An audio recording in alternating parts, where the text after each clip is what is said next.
So think of it this way.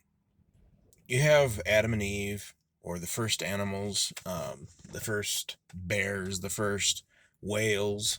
They have all the genetics in them that will later become all the breeds we have today.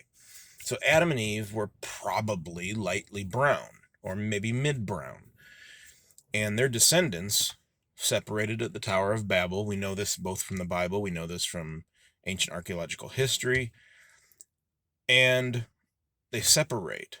And that genetic, all that potential, all that tons of genetic data gets broken apart by different family members separating and then intermarrying in smaller groups. The animals did the same thing. So Noah's Ark probably had two dogs. It's possible he had like two wolves, two what we would call domesticated dogs, two whatever, foxes. Well, not even foxes, but anyways, the animals get separated once they leave the ark. Their offspring separate and they create all the different species that there are today. The fox, for instance, doesn't look like the wolf, but if you breed the fox selectively and you just take the well, Russia did for 20 years a breeding program with foxes where they took the foxes and they chose the ones that were the least afraid of the humans and they bred those ones. Then they would produce puppies and they would breed whichever ones were the least afraid. And they kept doing this for 20 years. When they finally finished, they had basically what looked like collies. So the fox, even though it's somewhat cat-like, it's just a dog. Its parent, going back thousands of years, may have been fox-like, but it may have been wolf-like. But it was a canine. Either way, it wasn't a penguin. Um, Regardless of what Richard Dawkins may want to believe. So you take Adam and Eve, Noah, those people, they had what was called low genetic load. Unfortunately, if you look up genetic load today on the internet, they're going to give you the wrong definition. I don't know why, but it has changed. The correct definition of genetic load is that you take all the genetics that were built into Adam and Eve, or even later Noah and his family, and they're just packed full of genetic data. Now, their children separate into smaller groups around the world, Table of Nations in Genesis 11, I believe it is, and they intermarry. So one son gets part of the genetics, another son gets part of the genetics, a daughter gets part of the genetics, and they break apart, marry into their own smaller groups, and the genetics, and some of the genetics dies, totally gets wiped out, probably.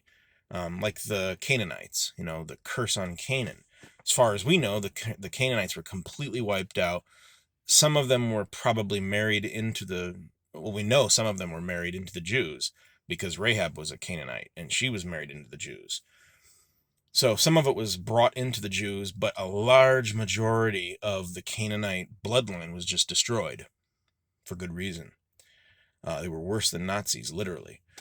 Um, so you have genetic data being, wiped out, and there's plagues and there's famines, and people are dying off over thousands of years. And it's narrowing the genetic bottle. So people today have a higher genetic load. So if I were to marry a girl in my community, genetically, I'm probably more related to her than if I married a girl from like Africa. In fact, they say that generally you can grab anybody off the streets, and within 14 generations, you can show a direct lineage connection to that person. It's like that whole Kevin Bacon thing. This is so weird that one time back in the 90s, I was at a laundromat, started talking with a little boy when I was a little boy. Started talking with a little boy, told him I had just come from my grandma's house, and I said it was in a certain town, and he said, my grandma lives near there. We got to talking and found out we were third cousins, I think it was called.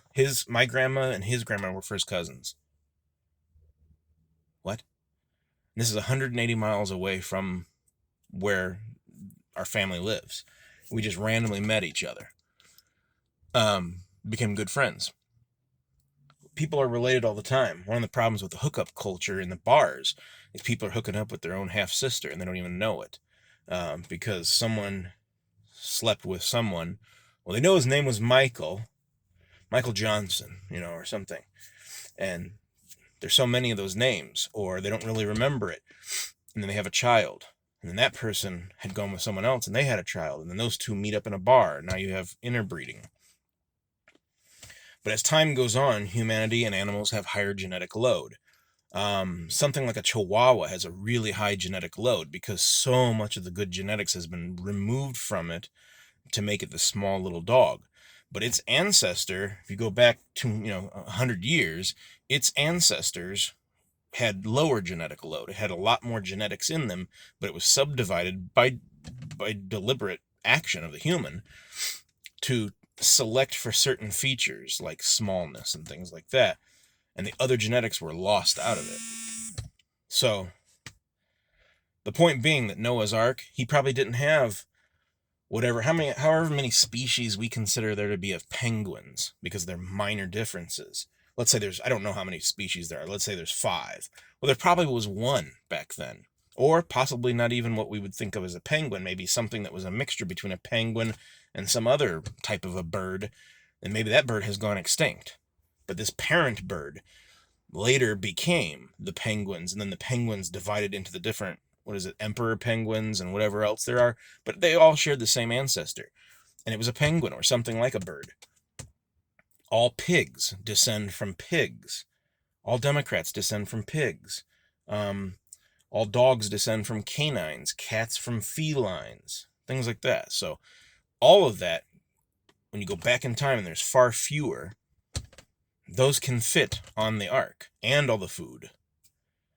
So there's quite a few different videos you can watch, books I'm sure you could read, that will show you how the dimensions of the ark perfectly fit. It would work just fine to have all the different kinds of animals at that time on one ark with all the food. It works out fine.